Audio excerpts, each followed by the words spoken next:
இப்போ எல்லாரும் வாக்கிங் போகிறோம், பயங்கரமாக எக்ஸசைஸ் பண்ணுறோம், பேலன்ஸ்டு டயட் சாப்பிட்றோம், பயங்கரமான அவேர்னஸ் 8 மணிக்கு மேலே சாப்பிடக்கூடாது, ஜங்க் ஃபுட் சாப்பிடக்கூடாது, சேட் ஐட்டம் சாப்பிடக்கூடாதுன்னு ஒரே அவேர்னஸ் ப்ரோக்ராம் யூடியூப்பில் எல்லா மீடியாலையும். எதுக்காக அப்படின்னு சொன்னால் நம்ம ஹெல்த் நல்லா வச்சுக்கணும். எதுக்காக நம்ம ஹெல்த்தை நல்லா வச்சுக்கணும் அப்படின்னா நம்ம இந்த பூமியில் நம்மளோட லைஃப் ஸ்பேன் வந்து நல்லா இன்க்ரீஸாக இருக்கணும் தான். ஆனால் இந்த எதுவுமே பண்ணாமல் சிம்பிளாக நம்ம லைஃப் ஸ்பேனை இன்க்ரீஸ் ஆகிறதுக்கு எங்கிட்ட ஒரு வழி இருக்குங்க.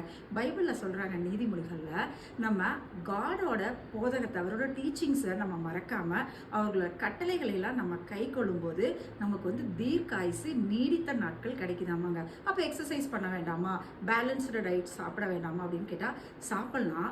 85 இயர்ஸ் 80 இயர்ஸ் நமக்கு லைஃப் ஸ்பேன் கிடைக்கும்.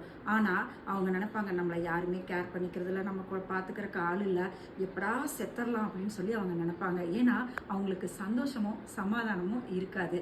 ஆனால் சந்தோஷமும் சமாதானமும் வேணும் அப்படின்னு சொன்னால் நம்ம காடோட டீச்சிங்கை ஃபாலோ பண்ணும்போது நமக்கு இதெல்லாம் கிடைக்குங்க. இதெல்லாம் ஃபாலோ பண்ணுறது ரொம்ப கஷ்டம்னு நினைக்கிறீங்களா? நம்ம பூமியில் இருக்கும்போது இதெல்லாம் நம்ம ட்ரைனிங் பீரியட். இது எல்லாத்தையும் நம்ம லேர்ன் பண்ணிவிட்டு நம்ம அவரோட டீச்சிங்கை ஃபாலோ பண்ணும்போது நிச்சயமாக நம்மளால் பரலோகம் ஆட முடியும். இந்த பூமியிலையும் தீர்க்காயுசோட ஹாப்பியாக வாழலாங்க.